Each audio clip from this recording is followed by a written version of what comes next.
So, Paul, how do you say your last name? Because I've been wanting to ask you. I guess pronunciation with accent and all is Ambriz. Ambriz. Yes. Okay.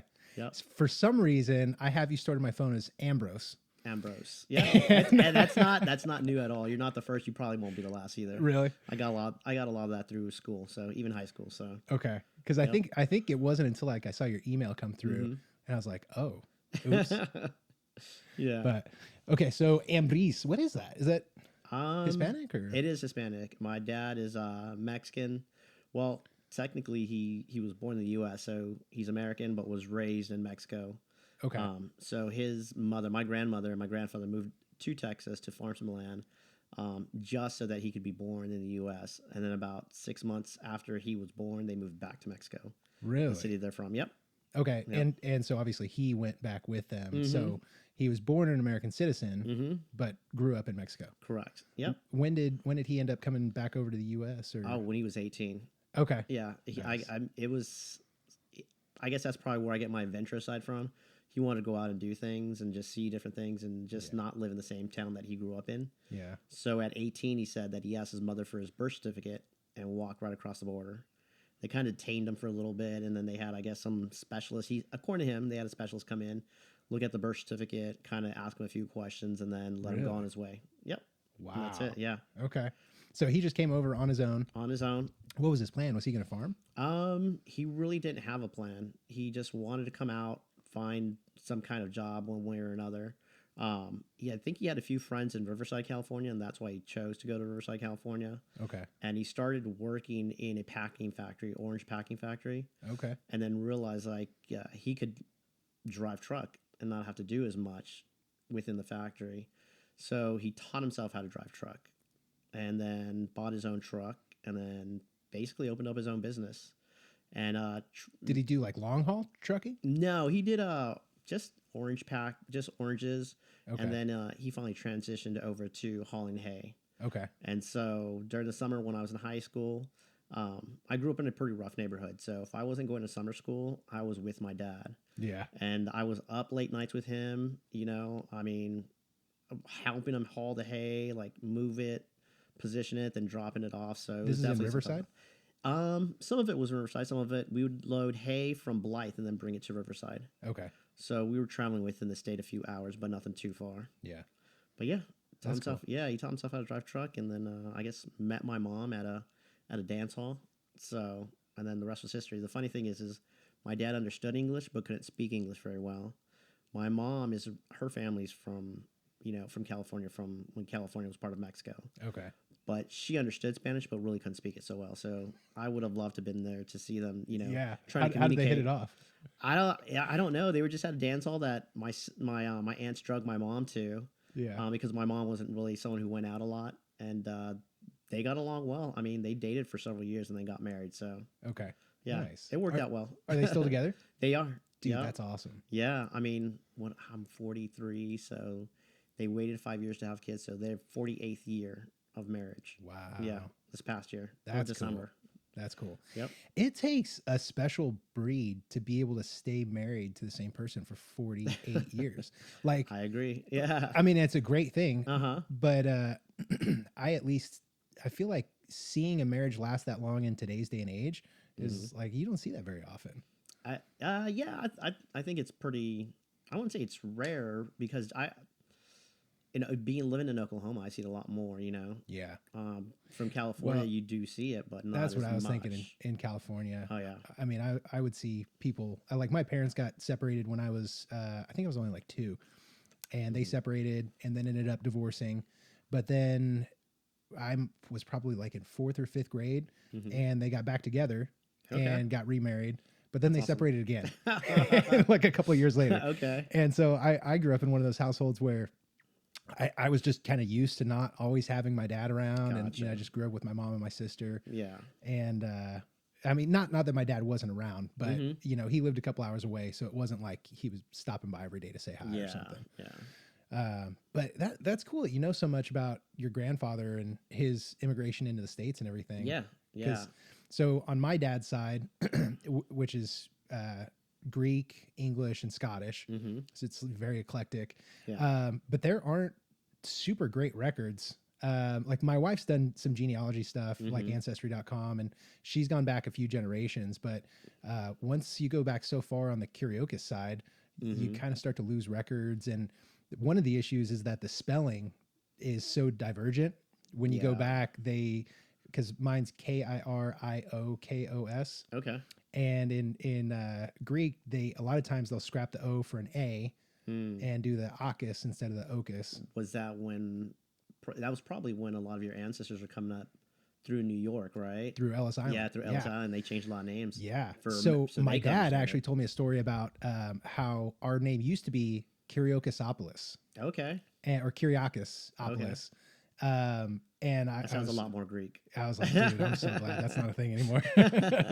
But yeah, apparently that was a thing when people would come through Ellis Island. If they couldn't hear, like the person recording the records, if they couldn't hear correctly or whatever, and they were always so rushed, they would just misspell it or cut the last half off or something. Oh yeah, that's wild. It is. It's crazy. I love history. I love American history more than anything else. But I love going back and learning about history. One, so that I try not to repeat those same mistakes that people have in the past. Yeah. But I think it's always it's exciting and great to know, where you come from or the history of your country or the history of where you're at today, whether it's your family, country, job history, Yeah, absolutely. You want to know the origins and how that everything came to be where it's at now. So, well, and do you read a lot of biographies? I hear a lot of biographies through podcasts. I'm the same way. I went through this period a couple years ago where I was like obsessed with them, and so I did the same thing. I would do like Audible or YouTube even, and I'd listen to like Henry Ford's biography, which I thought was fantastic. Who's another one? Andrew Carnegie. There's another pronunciation. Carnegie. Andrew Carnegie. Carnegie. It's something like that. It's a weird pronunciation because people say it with the university too. Yeah. Carnegie. Carnegie. It's anyhow. Yeah. It's just something I learned and like little nit bits here and there. So it was pretty funny. Well, and I like even when you go back to like the founding fathers and read their biographies. Oh yeah, some of the lessons that you can take away from that. It's like free life advice from people that like really lived. Correct. Like took real risks and made things happen. Oh, for sure. And I get a lot of value from that.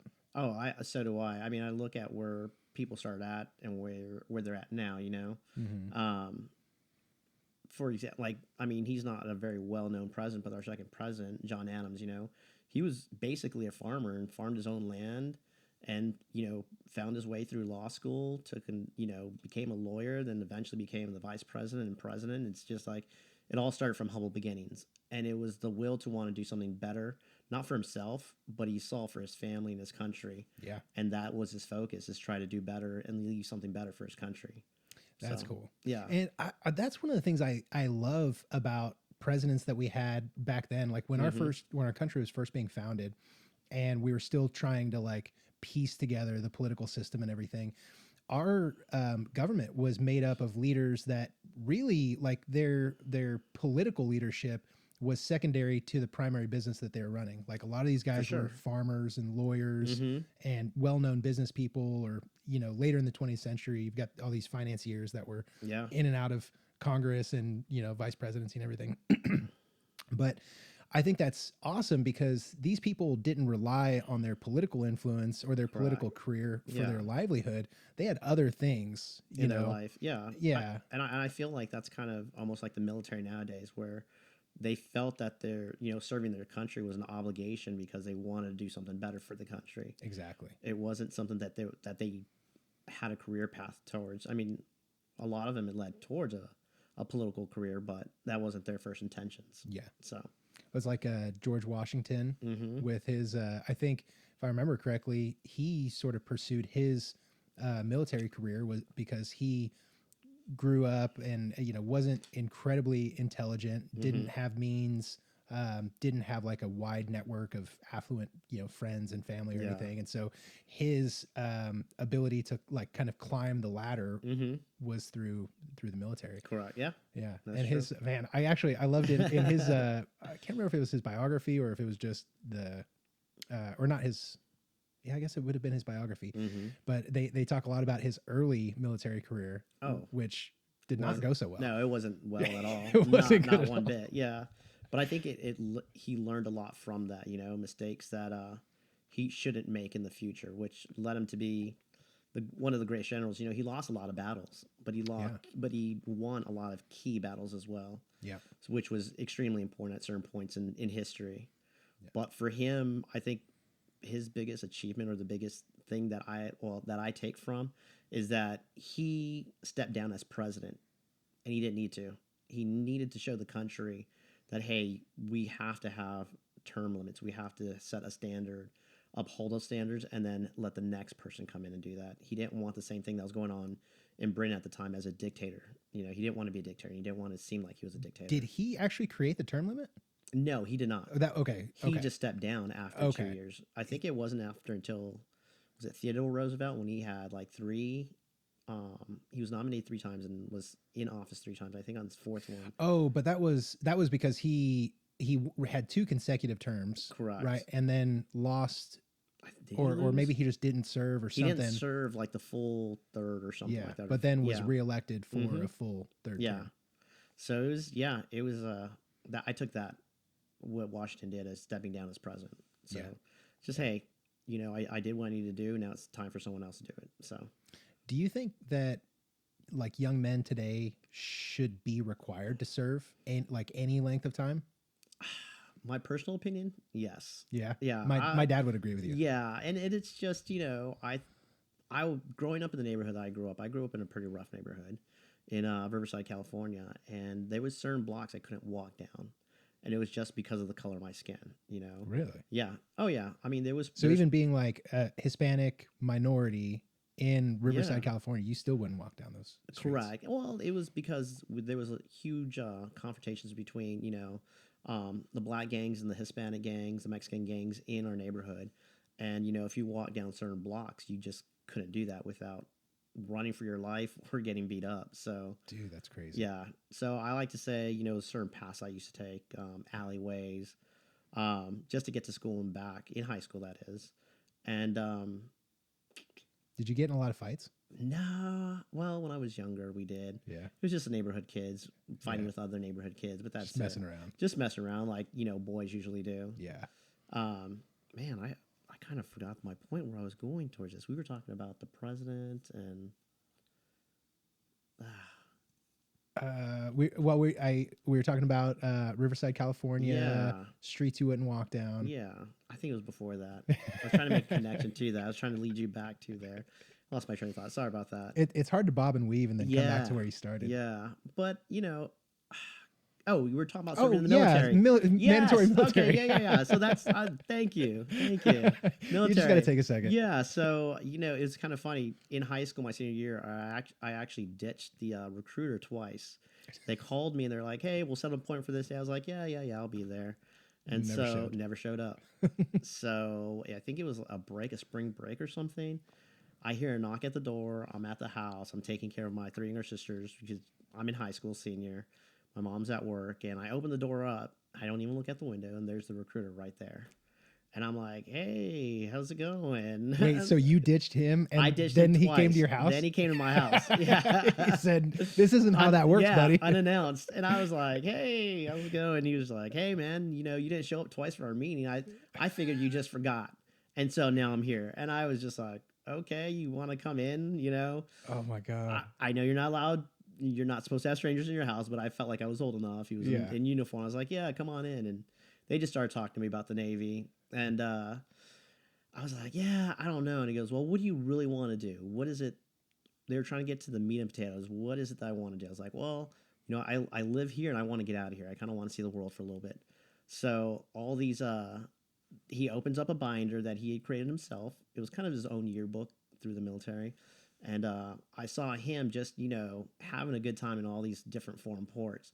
And I was like, yeah, that's exactly what I want to do. You know, Yeah. I want to see these places. I want to interact with people. I just want to broaden my horizons in this 4 block area that where I live at. Yeah. And so that's why I joined. And I wasn't book smart, you know, or I don't think I was book smart at the time. Um, I didn't want to go to college. And the military was a great avenue for me to go and find myself. And that's why I think there are young men should join the military, in my opinion, because if you don't know where you're going and you don't have any kind of understanding of what you want out of life, being in the military you quickly understand where you want to be and where you want to go. That's a So really, I like that perspective. yeah, I never quite had that. I fully agree with you. Like, hmm you've got to put yourself out there and try a bunch of different things to yeah, figure out what you actually, it's like throwing things at a wall just to see what sticks. But you hmm kind of have to do that. Otherwise, and one of the issues that I see with the like traditional go to college, get your yeah, degree, get a job thing is that when you're getting out of high school and going into college, hmm or if you're applying for college, you usually don't know what the hell you want to do.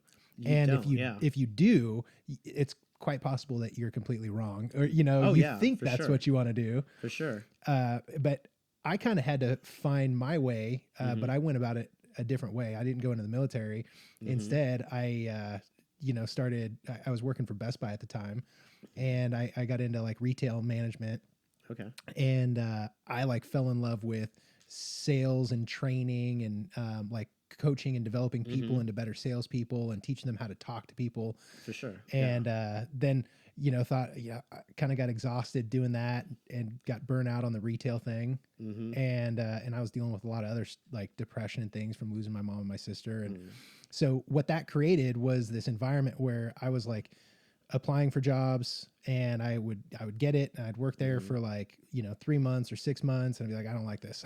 And I would go try something else. But I did that a few times and had a couple like fairly long jobs. I say long, like a few years. hmm um, but each one, I was sort of able to see my focus being narrowed down more to one area. mm. And then most recently was when I transitioned into real estate. And that was where I was like, I need to get back to sales and people, because that's where I feel comfortable. That's what I feel like I'm good at. That's where you thrive at. And yeah, Yeah. and I didn't know much about housing, but I had it in my head that I wanted to get into real estate investment, hmm and have rental properties and flip properties, do all the Oh yeah. HGTV stuff. Yeah, yeah. And so I was Chip like, and well, Joanne has like yeah, created a whole new generation of flippers and builders. yes, dude, it is crazy. You know what's awesome though is there's so many of those people that hmm are literally just like you and I, Yeah. like completely normal people Oh yeah. that are just looking for deals Oh yeah. and making it happen. I think it's cool as hell. Oh, so do I. I mean, it's amazing how when you're young in high school, they're like, "What do you want to be? Where do you want to go to school?" They're trying. There's so much pressure on building the rest of your life Yeah. within a 4 year span, you know. And then you get to college, and I don't know how accurate the statistics are, but when I was recruiting here out in Oklahoma, it was something like 60 or 70% of people who start college their freshman year end up dropping out, and then That's a huge number, I but I'm know. not entirely surprised. Yeah. So it's we're a lot of people are forced. A lot of Americans are forced to go to college. And I remember when I was in high school, there's a lot of like trades, auto Hmm. mechanic, woodworking, metalwork. And I feel like we need to bring a lot of those trades back because not Yeah. everyone's cut out for college. Not only that, but I think it's a huge problem that this like idea that you go to school, Mm-hmm. graduate, get a job at a big Mm-hmm. company, and work your way up the ladder, Mm-hmm. or whatever. I think that's a thing of the past. Yeah. And when you talk about someone going to like a trade school and Mm-hmm. developing a skill, I think that's critical to being able to like do what you're doing Oh, or I what I'm agree. doing. Start Yeah, your own business. Go out on your own for and sure. really like, hone those skills and build Mm-hmm. something for yourself. Oh yeah. I mean, there's a lot of trades that are becoming a lost icon art forms, and it's Hmm. an art form It is. to be able to speak to people, to sell them their dream home or a starter home, Yeah. or like myself, being a barber and being able to give them a good haircut so they're confident enough to go out. Yeah. Even a mechanic, like electricians, home builders. There's a lot of arts that are being lost, and it's like you said, it's trying to go into big companies, big corporations, or even and there is a lot of tech. Times do have to move forward, but a lot of these blue collar, art jobs are being left behind and no one to fill them. So we'll see what happens. Do you ever get sucked into those videos on TikTok of like woodworking and things like that? I do. I like artsy stuff on TikTok. Me too. But I think my shameless addiction is the pimple popper. Oh my Dr. Pimple God, Popper. dude. Yeah. That and have you ever seen I think his channel's called like OC Chiropractor or something. Oh yes. But, dude, something about hearing those cracks. It's so soothing, isn't it? It is. You want to crack your back. I know. You start like kind of fidgeting a little, You're like, adjusting yourself. I can do this myself just to get that satisfaction out of it. Yeah. Yeah, for sure. So when you were in the military, what was your career field? What did you specialize in? I was a firefighter, or they call it damage controlman. So it's basically a firefighter, and then I also volunteered as a search and rescue swimmer. Okay. So wait, so you were a firefighter on a ship? On Navy ships, yes. Okay. Yes, sir. Was this on like a? I was on destroyers my whole career. That sounds so badass. It does. It sounds a lot more badass than what it really is. Really? Yeah. I mean, I only put out one trash can fire my whole 20 years I was in. So you were in the service for 20 years and you put out one fire. Yeah, that's it. And that was in a trash can. I know. And it was something that someone in my shop created. They were welded too close to the trash can, and oh, dude, that's funny. I saw it catch on fire, and I would just happen to be there. That's it. Yeah. But I mean, we have a lot of backup systems within the Navy, in our engine room. So we have a backup system to a backup system to a backup system. So it's all about redundancy. Yeah, it is. It really is. So I used to tell people, if you see me running to the fire, that's something that's really gone wrong. Yeah. Or if you see me running from something, then you better keep up, because it's all going to hell. Follow me. Yeah. Just follow me as fast as you can. You need to have one of those shirts that on the front it says, if you see me running, and then on the back it says run. Keep up. Follow me. Yeah. For sure. That's yeah, cool. and I was also a search and rescue swimmer on board Navy ships. Okay. Which was pretty cool. That was a lot of fun. That would actually, I'm not gonna lie, it kind of terrifies me. Really? Like the idea of jumping in the ocean, because you're like in the middle of the ocean, right? Like There's you're in the middle around. of nowhere. Yeah, you can't see anything. Yeah. Yeah. Is that not terrifying? No, it wasn't at all. Like, I never thought about it. I used to jump in. So we used to have drills on board Navy ship where they would throw a dummy over the water, a mannequin, and his name was Oscar, and we would have to swim out and get him. And it was either through a small little boat that they would launch from the destroyer, or they would let me down on like this sling off the ship, which was, I think, 3 stories high, into the water. I have to swim out, save them, swim back to the ship, and they lift me back up. Oh my God. But I never thought about it once. It wasn't until I started dating my wife, and she was like, you've never looked under the ocean, like underneath you, to see if there's any sharks or anything? I was like, well, no, but now I am. So. Dude, I get the heebie-jeebies thinking about it. Really? Oh my God. Oh, man. And so I grew up by the beach, and I was never shy about getting in the water or like wakeboarding, or not wakeboarding, boogie boarding. Yeah. Nothing like that. I was always fine with it. But actually with my wife, she's got a fear of things under you in the water, right? Really? She doesn't like lakes or oceans, or the idea that anything could swim up and get you. And so I would watch now, like I watch these movies that take place on lakes, or where I see people swimming in lakes or in the ocean. Like, did you watch 47 Meters Down? No. Dude, that's enough to make you never want to get in the ocean again. These girls get trapped. I think they're in a shark cage, like in their, where you go down in the cage and you can see great whites swimming and everything. Yeah.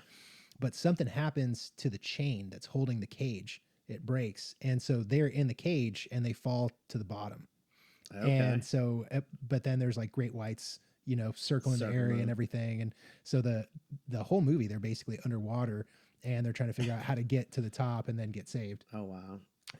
So I'm not going to ruin the whole movie for you. 40 meters in to the bottom. Is that what it is? I think 47 meters down. Gotcha.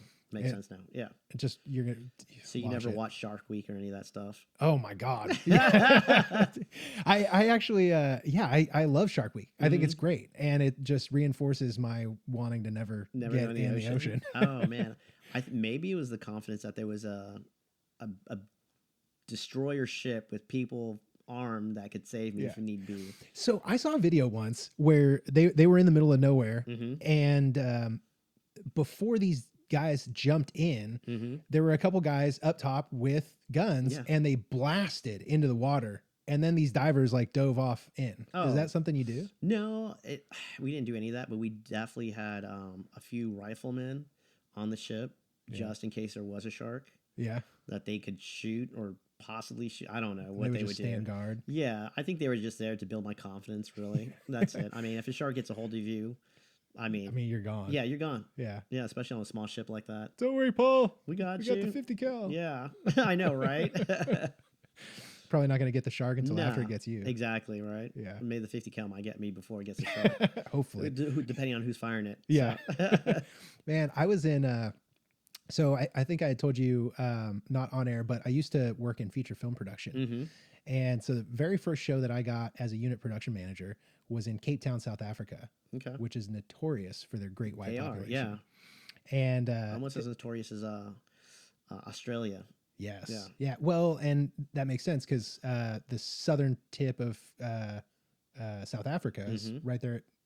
What is it called? I forget what it's called, but the closest landmass is Australia. Okay, Yeah, so I think they just share the same water. probably. They probably go back and forth feeding, but. I bet. Dude, I heard this story one time, and because we were staying close by the beach, we were shooting a Mhm. post-apocalyptic, like a water world type movie Mhm. with sharks. Okay. And so we had all these floating sets and everything. We shot on the water a lot, so That must have been pretty cool. it was pretty badass. Yeah. That was one of the funnest shows I've ever done. That's awesome. But there's this guy who was telling me a story once of this like 80-some-year-old woman who every day, her entire life, she would get up, walk to the beach. Mhm. She would go swim out to this rock that was, several hundred yards out. She Yeah. would swim to the rock and swim back. And that was her morning exercise. Man. And I was like, oh, that's cool. And he is telling me that, yeah, she goes out one day, she swims out to the rock Hmm. and she's swimming back and she's doing the back pedal. And apparently some people on the beach had seen that there was a shark in the water and they were yelling and hollering from the shore, Mhm. like, shark in the water Yeah. or whatever they say. And the way he told the story was she was doing the backstroke Uh-huh. and the shark literally came up and ate her head first, like just came up and Oh my started God. like she swam into the mouth. Oh, wow. And I was like, and before that day, I had Uh-huh. been like out, playing around on the beach in the Yeah, water. yeah. I heard that story and I never got Never in went again. out. Never. I would be a little scared at that point. I'd be a lot more yeah. cautious, but Oh, for sure. I mean, it's it's the ocean, it's the shark's playground, so That's true. it's gonna do what it wants to do. Yeah. I guess I try not to worry about it. Is what it is. Yeah. But I yeah, mean, that's it makes that's a sense. terrifying story though. Yeah. I would definitely be a lot real cautious when I went out there. Yeah.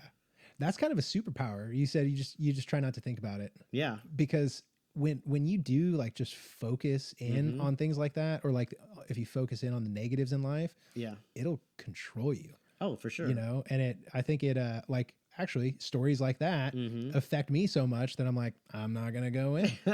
But if you just don't think about it, you get to experience, the water and the Oh, yeah. ocean and the beauty that it is. Cause it really is just a beautiful thing. For sure, it is. I mean, I say I try not to let things stop me, but I have to do a lot of mental preparation sometimes on different things. I also do Brazilian Jiu Jitsu, and I don't do any tournaments now, but when I used to participate in tournaments, I would want to train at least 3 months out. Really? It might have been a local little tournament, but I'm like, okay, I know when it is. This is how much training I want to get in. That way I didn't have any excuse for myself, like, okay, I could have done better. I could have done this. I could have done that. But then the mental preparation for me was, always thinking about, okay, what am I going to do when I get there? I'm going to warm up. What kind of warm ups am I going to do? Mhm. Okay, this is how I'm going to warm up. This is how I'm going to walk out to the mat. Literally walking Like out. you would imagine I would yourself imagine doing it. it in my head. Yeah. Then I'm walking to the mat. Then I'm slapping hands. We do kind of a slap and bump type of deal before you start, Okay. as of respect to your opponent and them to you as well. Sure. Then you start the roll, the submission wrestling. It is the way I describe it for jiu-jitsu. Yeah. But everything was in detail, mental preparation, just so that when I was finally there, my body, my mind knew, okay, you've done this before.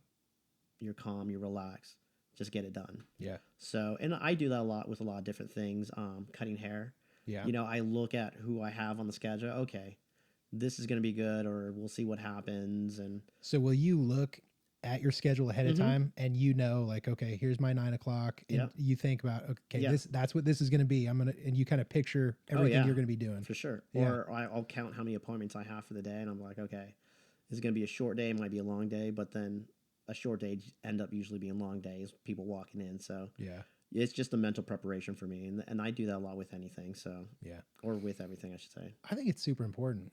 I think the idea of practicing visualization, and I think I've even remember hearing that it's just as effective as real world practice. Oh, yeah. Like in the physical world, For sure. rehearsing all that stuff in your brain has the same effect that doing it in the real world does, which I think is super powerful. Oh, yeah. I completely agree. I think the more you do things, it becomes natural. It's almost like breathing or walking, right? You don't tell yourself inhale, exhale. Yeah. You automatically Well, do like it. with Brazilian Jiu Jitsu, do you think about any of those moves, or are they so ingrained now and you can visualize it that you just do it?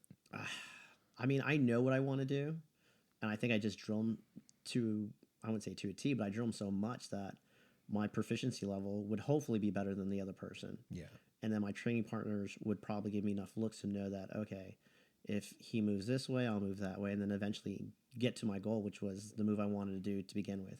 Okay. Which is to submit them or, put their joints in a compromising situation where they would tap. So, Dude, I've always been curious about Brazilian Jiu Jitsu, and I've never tried it. I've always wanted to. And it's mostly from like listening to people like you talk about it, and listen to Joe Rogan and talk about just purely from a self-defense standpoint.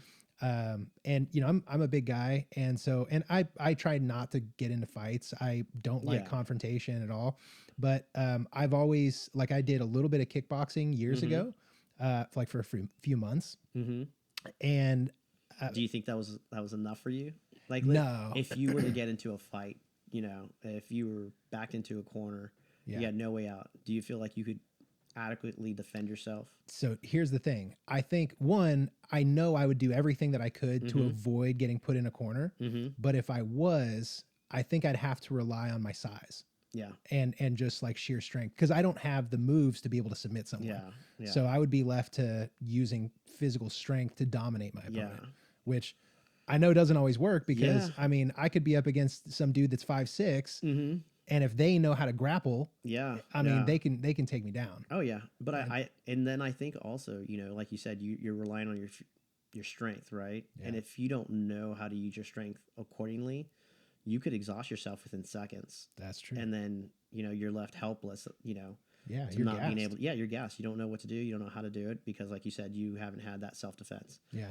And the added disadvantage of not being conditioned properly, so Very to true. your point, I mean, if you do get into it and you're rolling around and you're gassed in 15 seconds, Oh yeah, I mean, it's that over. puts you, it's done. And I mean, I'm the same way. I've learned a lot of discipline with, when we're younger, we kind of get into fights. Early 20s, you're trying to prove your manhood by pounding on your chest as many times as possible. Oh yeah. It's a typical alpha male. But it's definitely showed me a lot of self-control as well. And I feel like if I was put into a corner, I could at least defend myself so that person doesn't do any more harm to myself or anyone around me. What's the martial art where the whole principle is just self-defense, or like disabling, like you don't make any offensive strikes really. It's purely just, I feel like almost with every martial arts you could do that, really. I mean, karate. It's just a matter of the person using the tactics. Correct. I mean, I've been in situations where I've had a t-ball game of all places. Wait, did you get in a fight at a No, t-ball? I didn't get in a fight in a t-ball game, but I had a father from the opposite team being yelling very aggressive towards me, and then stepping towards me in an aggressive manner. And in a split of a second, I was already thinking, okay, if he comes at me, I am going to do this to take him down, and I'm not gonna choke him out. I'm not gonna hurt him. I'm not gonna do anything. I'm just gonna hold him in this situation until he calms down. Disable the threat. Yeah, exactly. Neutralize it. Yeah. So it's like, again, jiu-jitsu has definitely taught me, like, okay, instant quick thinking, because when you're rolling around with someone, it has to be quick thinking. Okay, they did this, now I do that. Yeah. And it becomes, like you said, instinctual. Like, it's almost like breathing. Do you ever have like multiple scenarios going through your head where you're like, okay, this is move number one that's in my mind. Oh yeah. if I can't get that, here's move 2 Mhm. or things like that. Oh yeah, for sure. Yeah. I mean, there's moves. Are you talking about jiu-jitsu or just in I'm general? thinking like when you were in that position, like with the T-ball thing, this Uh-huh. guy's stepping up on you. And so Oh your yeah. mind naturally, because it's conditioned to do so, goes to Oh, for sure. what would I do? Yeah. Yeah. And I'm assuming that's got to happen fairly often because I know like I could be at Walmart Mm-hmm. checking out and I look around and kind of check my surroundings. And if Yeah. I see a guy that's sketching me out, Mm-hmm. I'll think to myself like, because these freaking shootings that happen Yeah. everywhere. And Yeah. I'm like, okay, what would I do if this guy like pulled a gun or if, whatever happens. Yeah. And so do you think about that same stuff? Oh, all the time. Like, yeah. Yeah. Especially if I'm in somewhere, I'm always. Maybe I got this from a movie, but I try to face the door wherever we're at, like restaurants and stuff like that. Just different. I think that's a smart move just in general. That's just like, to know. Yeah. Yeah. I mean, I'm always. Is that just with a my guy family. thing? It might be. I don't know. It might just be built in.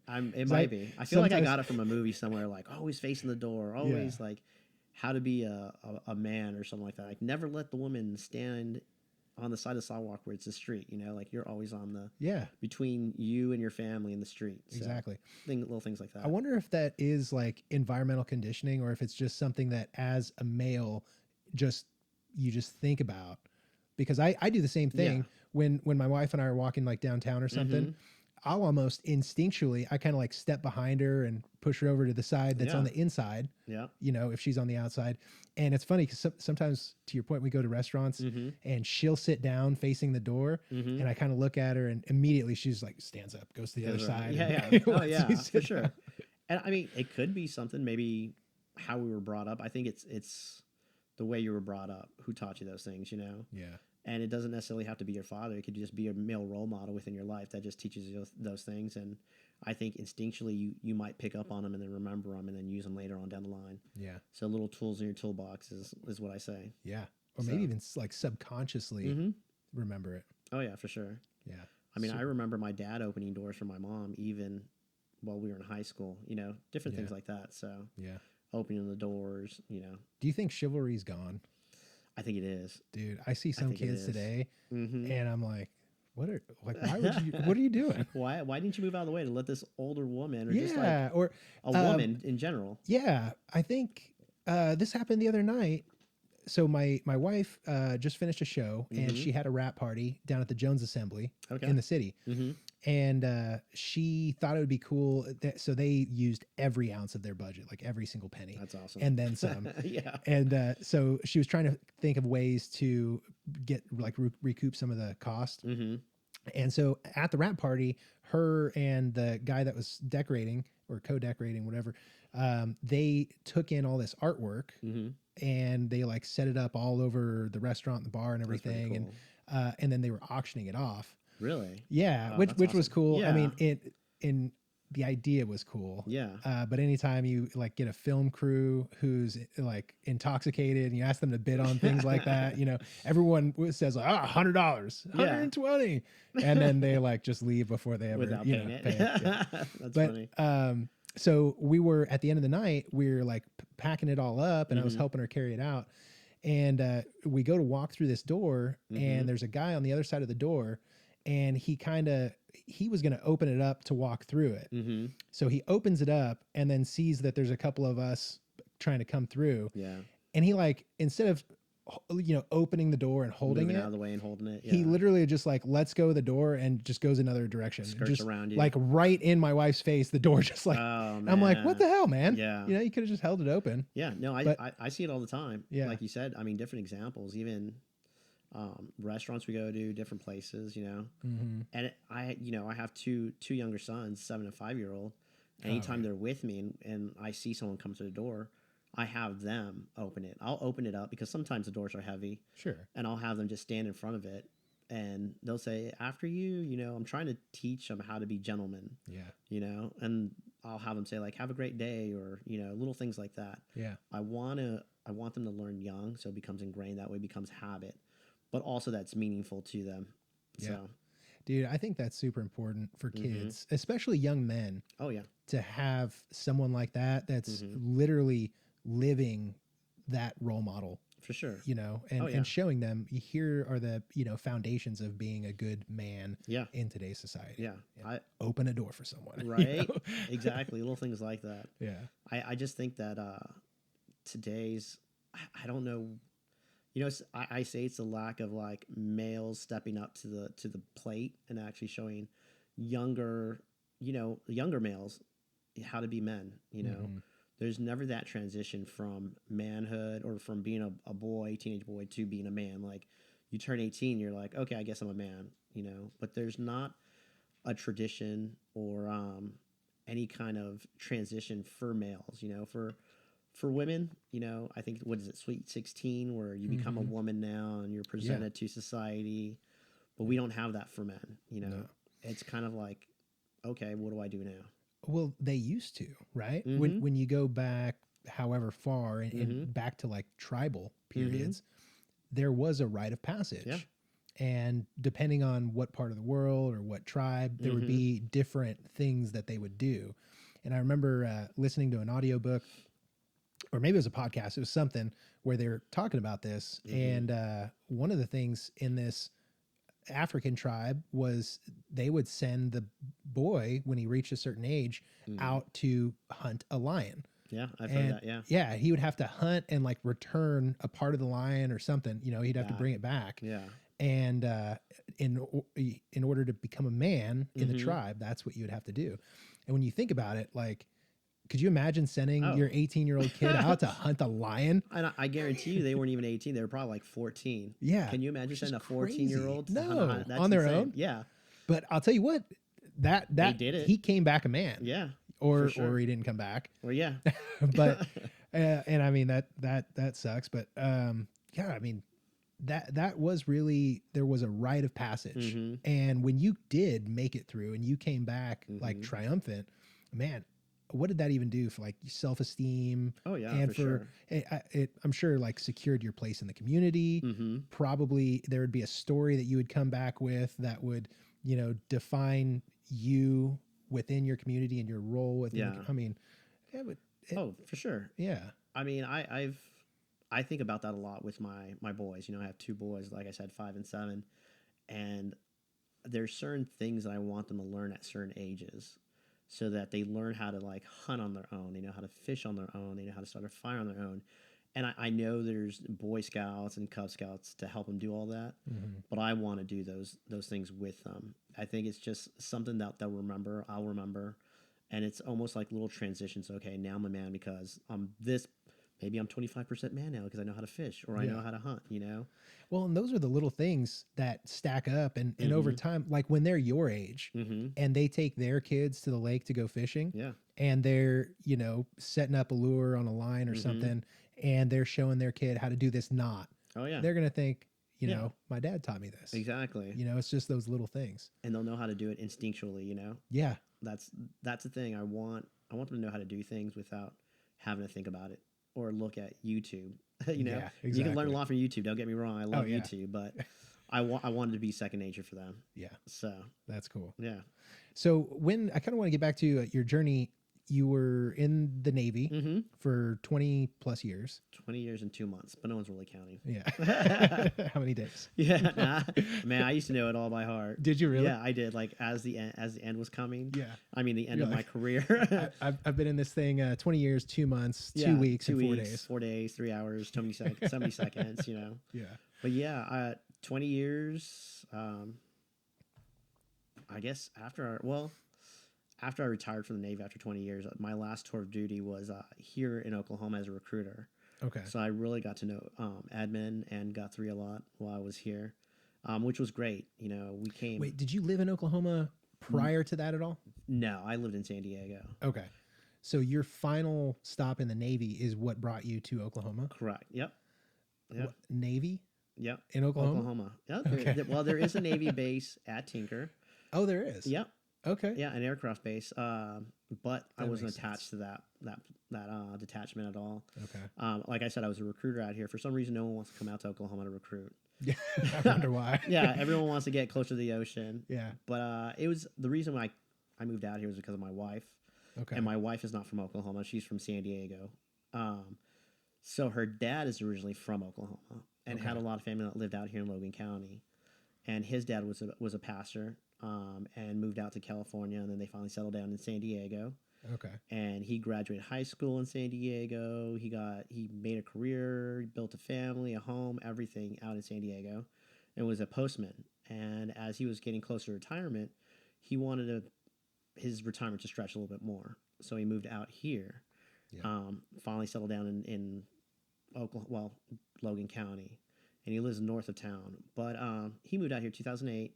Finally retired from the post office. Now a pastor at our Savior Lutheran Church off of Highway 33. So Okay. yeah, that's where I was just coming from. Okay. Nice. So yeah, church. That's every right around the Sunday. corner, actually. Yeah, Yeah. Well, it's right down. No, you're talking about the Zion Lutheran Church. Yeah. Yes. Okay. So this is a different Lutheran church off of 33. Gotcha. Okay. So that's where we go. And so when I married, my wife and I finally married, 2013. 2013. Pretty sure. Pretty confident. September 14th. Rod, make sure you That's, edit that. yeah. He needs to be certain. We might have to edit that portion. Maybe we do voiceover with the proper date later. Yeah. There we go. But we met 2013, and then 2014 moved out here. It was like almost instantly. And she told me, if I want to raise a family, and when we raise a family, I want to be closer to my mom and dad. Mhm. And because I was in the military and always moving, I thought it was only fair for her to ask that for that request.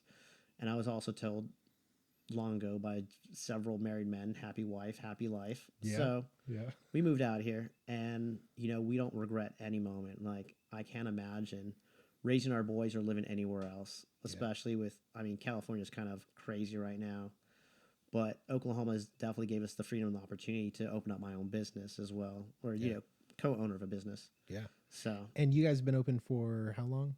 6 months now. And you're doing well for being open for 6 months. Yeah, we're doing extremely well. I feel like the community's really just accepted you guys. Oh man, the community's been amazing. Yeah, Yeah. they've definitely embraced us, and so we just wanted to open up a barbershop in the first capital, Guthrie, right? Yeah. And something that Guthrie deserves, because they deserve an awesome place. Awesome, not just a barbershop, but restaurants, so on and so forth. Realtors like yourself, Yeah. people who are involved with the community, who really care about the community is what they need. Yeah. So that's what we wanted to give. I think that's a little bit of every community needs those people that aren't so much just like, oh, I'm here to serve, when you need, but those people that like go the extra mile, put in the extra work. Like, when you go by your shop, you can tell just from looking in the front windows, like, it's got a vibe. It attracts, your tribe, really, not just the community, but I'm sure you've got tons of regulars. Yeah, we do. We do have lots of regulars. Everybody loves the barbershop, and it's, how can I describe it? Because I feel like you can't put our shop in one category. Like, No. it's vintage, it's this, it's that, because it is a little bit of everything, and we want to incorporate all that. I think one of the biggest things that you guys did was saying this is a barber shop, and on the inside you've got it. You've got exposed brick. You've got the sort of like, what did you call it a second ago? You said what was the style? Oh, vintage. Yeah. You've got the truck in there. You've got the art, the cool couch. By the way, those chairs, I want those chairs. Oh, the big leather ones. Yeah. I want to get these reupholstered For in leather. Yeah. These would be great. Yeah, for sure. But I feel like you guys made this like not just a barbershop. You're not just offering the service, but it's like it's a thing. You know, like it's cool to go. We wanted it to be an experience as well. Yeah. That's a good way to put it. It's an experience. It is. And every time you go in there, we want you to have a different experience, And I remember going to the barbershop with my dad, and he used to take me, and it was just an experience. Like, I was like, oh, I'm going to the big guy's barbershop. Like, I'm not going to, the chop shop, whatever it was, Supercuts or whatever at that time. I'm actually going to a man's barbershop, so I need to act right, and I need to do this, I need to do that. Yeah. And so I just remember that. I remember building those memories with my dad. And it's kind of the same thing. We want, young men, young boys to build memories with their parents, their dad, whether it's, and it brings me, we have a pool table in our barbershop as well. And like, I love it. I love it when dads are over there teaching their kids how to play pool. Oh, that's cool. Yeah. I don't mind the kids playing pool, if someone responsible is there showing them, but for sure. Um, yeah, those I think it's for them. It's building memories, and that's what I want them to have is those memories. Like, dude, that barbershop was so cool, was so badass. Are these things that you were thinking about when you were Oh creating yeah, the business? for sure. Okay. Yeah. For So sure. it wasn't an afterthought. Like you No. designed it having these Yeah. ideas. Oh yeah, for sure. We That's cool. wanted, we wanted a vintage barbershop because, like I said, myself and the co-owner with me, we're huge into history, and having a barbershop that's huge history within the American culture, Yeah. and so we wanted to bring that back. The hot towels, the hot shave, the straight razor, because again, it's an art form that's being lost, even with the It straight is. razor. So we wanted to bring all that back, and then you see all our stuff on the walls. Like everything that you see on the walls is something that we either had in our house or garage somewhere. Really? Yeah, my favorite sign is "Don't steal" because the government hates competition. Yeah. Yeah, I love that sign. Yeah, everybody loves that sign. They come up and they're like, "Man, I love your sign." Yeah. I'm like, I already know in my head. I already know which one they're talking about. Oh, for sure. But I'm like, "Oh, which one?" They're like, "The don't steal." I'm like, "Yeah, that's one of That's a our good one. favorites." Yeah. Yeah. So I that's love always that. a good one. But That's yeah, cool. all the stickers on the register, everything was planned out. We had been collecting it for a while because we wanted to open a little sooner than we did. Yeah. But COVID hit and it kind of dampened a lot of people's plans and situations at the time. So How long did it take you to get set up? So you've been open Mhm. 6 months, Mhm. and it's what, February? So you're what, August? August, yeah, Okay. August 3rd is when we opened our doors, and then we had our grand opening. I believe it was August 7th. So Okay. yeah, yeah. How long did it take to plan all this stuff out? To get it. So we didn't have to do anything structurally to the building, which was great. Very low overhead, Nice. and like I said, a lot of stuff we already had that we had been collecting for a while. So we just finished it. It took us about a month to. We really went through. That's not bad. No, not at all. Deep cleaned everything. Yeah. Started hanging. Excuse me. Things on the window, and with the old buildings like that, there's a lot of things that we couldn't do, like put holes in the wall because right behind the stucco is brick from 1902. So You're not really putting any nails in that. we're not really trying to put any nails in it at all. Yeah. So yeah, but yeah, we took a month to furnish, get everything working properly, and open the doors, which was awesome. That's cool. So What did you do any marketing ahead of time to like try and get the word out, or what did you do? we did a lot of Facebook marketing. We joined the Chamber of Commerce, which they helped us out a lot. They put the word out all the time. Yeah. But it was really just Facebook, Instagram. That's pretty much it, And I That's think cool. a lot of the events that Guthrie does downtown, which are amazing events, we're always there. We're always in the forefront, trying to be in the forefront at least, Yeah. and showing their business off. For example, the Guthrie Territorial Christmas, we're Yeah. doing free shaves in the window. People love that. Dude, So, I was bummed I couldn't get down there, but I kept seeing the post on Instagram and I was like, that is so cool. yeah. And part of the thing I think that lends to the charm is, you're talking about all this vintage equipment, Mm-hmm. those chairs Mm-hmm. that it's like a transformer. Yeah. And it's so cool that they're so old, but they lean you all the way back and then you can just get up there and, use a straight razor and Oh, yeah. everything. And that was really cool. Oh yeah, it's amazing. Like a lot of these chairs, the oldest chair we have, we've dated it to, I want to say like 1929, 1928, Nice. which is the one John cuts out of, which is pretty cool. It's just to know that chair's been around for over 100 years is amazing. Well, and the fact that they're fully functioning, like it's not just a chair. Yeah. Like every time we're there getting a haircut or something, and then you put the headrest on, you lean the whole thing back, and it's not like squeaking and banging like it's a well-oiled. It is, chair. yeah, it is. It's amazing. It surprises a lot of people that they're functioning as well as they do, and It just surprised the hell out of me. yeah. I thought it was the coolest thing. People are always kind of sketched out the first time. They're like, okay, I'm leaning back. And they don't 'cause want you to think lean you're all gonna the way break. back because they're gonna fall down or something. Yeah. I'm like, nah, it's good. We've put my business partner Daniel, he's put a lot of work into those things. He's Okay. the one that really found all of them and kind of restored all of them that's together. cool. So yeah, I mean, And so where is he at the shop full time? he's not. No, Okay. He's a welder full time. He works over at AutoQuip, Okay. and then he comes in the afternoon and works all day Saturday. So Nice. you talk about a worker, man. Dude, no he does kidding. it. Yeah. 7 days a week. Well, Well, 6. But 6. Yeah. that's So wild. he usually has Sundays off and then goes back to work on Monday. Yeah. So Well, and doing stuff like that, that's not a job. Like, you Mm-hmm. know, for me, I work 6 or 7 days a week, but I've got periods of a couple hours where I can Mm-hmm. chill out or take a long lunch or hang out with my wife for a few minutes or do something around the house. Mm-hmm. But when you're like welding, Yeah, like you're just working you're working all all day. day. Yeah, and Dang. then he goes, transitions, goes, changes his pants and shirts at the shop, Yeah. and then goes right to cutting hair. Dang. Yeah, That's cool. Have you guys known each other a long time? yeah. I mean, well, yeah. I mean, as long as I know my wife. Yeah. So, so Wait, is there a connection there? yeah. So my Daniel, my business partner, is also my brother-in-law. So Oh, yeah, shit. yeah, That's no, awesome, man. yeah. So I had my no wife's idea. brother. Yeah, Okay. Very cool. yeah. So it and just to go back a few steps, right? You were asking me, I retired from the Navy, and it was actually him who got me involved within barbering. He was living out in California, and I Okay. had retired, and we were living out here. And I thought I was going to just do the same thing when I got out of the military, firefighter, EMT, something of those sorts.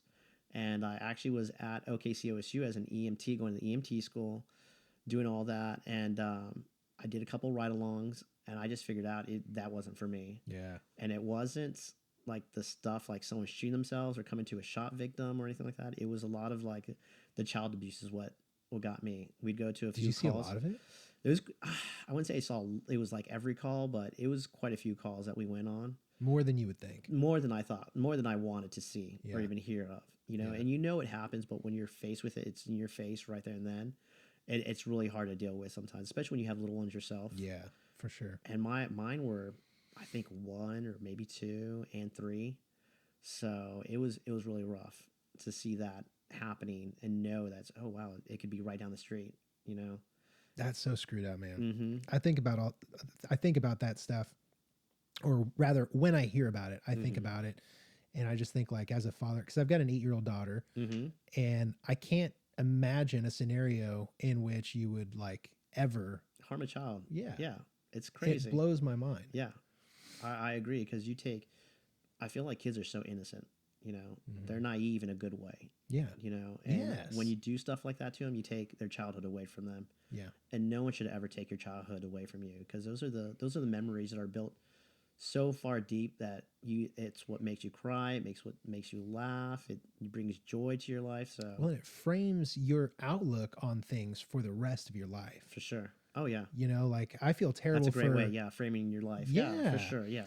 like young women that are sexually abused as Mhm. children by family members or whoever. Mm-hmm. I mean, they grow up with that and rightfully so struggle with it. Oh, And, yeah. they have a very hard time, and I can't Mhm. imagine how hard it is to get past that stuff. Oh yeah. Yeah. That's Yeah. that's what got me. So Yeah, I kind of put that off to the side. Going to Well, I finished my EMT school, but I think a week before I finished EMT school, I was talking to my wife while I was going through it about I don't know if this is for me, so on and so forth. And she's like, "Look, you've already sacrificed 20 years of your life, to this country. Like, you need to do something that's gonna make you happy and that you're gonna be, happy with doing every day." yeah, And so I really thought about it for a few weeks, and then my brother-in-law called me up and he was like, "Look at man, I'm when I get out there, I want to go to barber school. I want to open up a barbershop one day, hopefully." He goes, "Why don't we just do this together?" So So you had no intention of I being had a no barber. intention of becoming a barber whatsoever. Yeah, And I had never picked up any clippers or shears to cut hair or anything while I was in the military or any of that stuff. And so I kind of, me being me, I kind of looked into the history. Like I said, I love history, and I looked at the barber history, and kind of that's what I fell in love with was the barber history and how cool it was, and how what specifically? Like, I was it just the like the man's man kind of thing? Like Yeah. this is where you go to get your hair cut, Oh, and yeah. talk shop, and Exactly. I Yeah. think that's what it was. Is just the way they used to, even barbers, late 1800s, early 1900s would just be almost in a three-piece suit, Mhm. shaving, cutting hair, so on and so forth. But also it attracted me because of the service that you bring to your fellow man, and being able to listen to them, when they have something to talk about, something they want to get off their shoulder, Yeah. but then also giving someone a good haircut where it builds their confidence, to go out for that interview or that, anniversary or wedding day and so on and so forth. So Absolutely. yeah, it brings me joy just to like be able to give them that confidence or put that smile on their face. Yeah. And not to cut you off, but the best thing is when I cut a kid's hair and I finally give them the mirror and they get this big old smile on their face, they're just like, oh wow, that's awesome. That's like, that brings me the most joy there. Almost like I didn't even know I could look like this. Yeah. They look old. They look a little older. Yeah. You know, you style their hair a little bit and they love it. So that's cool. Yeah. That's another aspect that brought me to it. Well, to that point, I got to say, like from the customer's perspective, it's really nice being able to go in somewhere and sit down for, like I used to go to Supercuts or, you know, whatever, I can't even say barbershop, whatever hair salon was around, you know? And I remember here in Guthrie. Yeah. And like I'd go to Supercuts and, you know, sometimes, or there's nothing wrong with a lady cutting your hair, but you know, you can't, I shouldn't say you can't, but you know what I mean? Like you're not inclined to like get into deep conversation or have like some of the talks that we have when you're cutting my hair. That's never a conversation that I would think about bringing up at Supercuts. Like it's just, it never happens, but you kind of get started, you know, talking, catching up on how things have been over the last couple weeks. And then you just get carried away and, you know, you walk out of there, like to your point, you know, you look good, feel good. And you're like, man, that was a great conversation with Paul. Yeah. And, you're motivated to conquer the world, right? Yeah, exactly. And that's how it should be. That's why I feel like we purposely do that, you know? Yeah. Like everything that's in that barbershop, everything we do is for an intent, you know? It's, you know, saying hello to everyone that comes in, like, hey, how's it going? We just don't, hey, sign your name and we'll be right with you, you know? Yeah. We make it a purpose to greet you, you know? Yeah. And everybody that we know, you know, I'm not the greatest with names, but I make it a point to try to remember everybody's name, the regulars, a lot of people come in all the time, because I think I found it, I heard a podcast somewhere where there's power within calling someone by their first name. For sure. You know? Oh, yeah. You come through the door and I'm like, hey, Craig, how's it going? You know, how's your day going? You're like, oh, that's great. Would you like a beer? You know, please sit down. I'll be right with you, you know? Yeah. Dude, I'll tell you, it feels like, you know, for say like a celebrity or someone who everyone knows your name and you walk into a place and they just know you. Yeah. You know, when you can walk in to the barbershop and you can get that, you know, hey, what's going on, Craig? And it almost feels like these are my people. Yeah. You know, this is where I'm supposed to be. They know me. They like me. I trust them. And you've got this instant rapport just because you're saying hi and calling someone by their name. By their first name. Yeah. I said, hey, bro. Hey, dude. You know, everyone can be dude or everyone can be bro. Yeah. You know, but when you have that connection with their first name, I feel it brings a lot more out of people. Absolutely. So, and it's just, you know, to go back, you know, you say like you couldn't have those deep conversations when you're at Supercuts, you know? Yeah. And you're like almost surprised, like, like this is like, that's the way it used to be, you know? Yeah. You used to go to your barber and have these deep conversations or just talk about what was on your mind. Your barber's there to listen, you know, maybe give you a little advice here and there. Yeah. So it was like going to, you know, sit on your shrink's couch, you know? Yeah. and that's it. You know, sometimes you just need to unload a few problems or think it out or say it out loud. Yeah. You know? Absolutely. So, and it's weird how sometimes, and I think to your credit, it's something you guys do in creating the atmosphere and everything. You make that person that's in the chair feel comfortable unloading that stuff. Yeah. You know, and one of the things that I admire about you is wherever the conversation seems to go, that you stick with it and you've got, you know, something to say or a story to tell or, you know, whatever it is. And it's cool. Like it makes for great conversation. Oh yeah. I love it. I try to, I guess, listen to a lot of podcasts because I'm interested in people's human nature in a way, you know, where you're at, where you started from and where you're at and everything. And I want to know everything in between because that is who made you, for example, yourself, the man you are today, you know, and you acknowledge like who you are today, but you know, you still have faults, but you're still always trying to improve on those faults and even make the strengths even stronger. So I'm just inquisitive in learning how people got to where they're at. Yeah. So everyone has a story, you know? Yeah. And I love hearing that story. And that's why maybe sometimes it annoys people where I'm asking a lot of questions, but I'm genuinely interested in why people are or who they are because of those experiences that they had in life. I doubt if it's annoying anyone. and actually, I think it's the opposite. And you might have to like kind of pick at them for a little bit to get them to open up. Yeah. But I feel like it's really just that not a lot of people do that. No, yeah. Not a lot of people take an interest in you as a person when you go into their establishment. Oh, yeah. And so it almost catches you off guard, and you For don't sure. know, like, where's the line, like what's okay to casually talk about, or what's too deep, or what's too, whatever.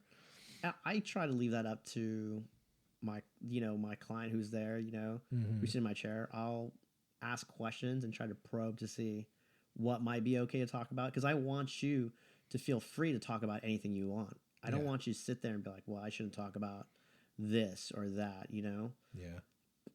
Whether they feel they're going to be judged or not. I'm not there to judge anyone. I'm just there to listen to them, and maybe interject my opinion, Sure. whether my opinion is right or wrong, it's just my own opinion. So, and I think right or wrong is almost irrelevant. I think the awesome part is just being able to give it and have it be accepted for what it is. And, and that's it.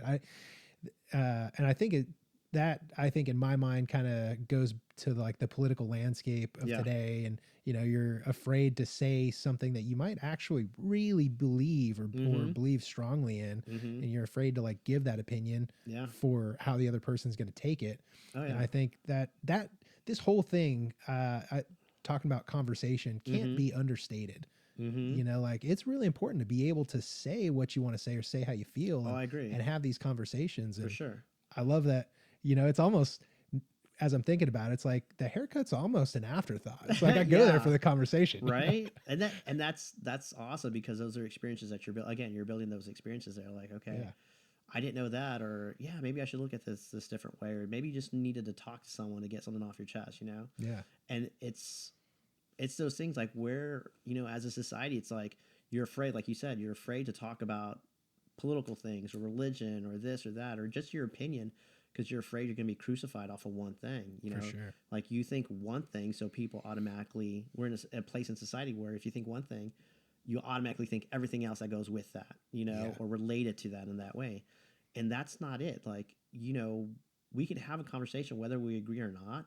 We might take something from that, or at least open our eyes or think a different way. And that, I think we've lost the art form of conversation. Yeah. To still, disagree, but still be cordial about things. And not just get mad. Exactly. Not get mad, storm off. Like you and I, we probably have a lot of things in common, but we probably still have a lot of things that we disagree on. But we could still sit here and talk about those things, or hopefully we could, disagree, but I'm still gonna be like, that's awesome, Craig. But I don't agree with you.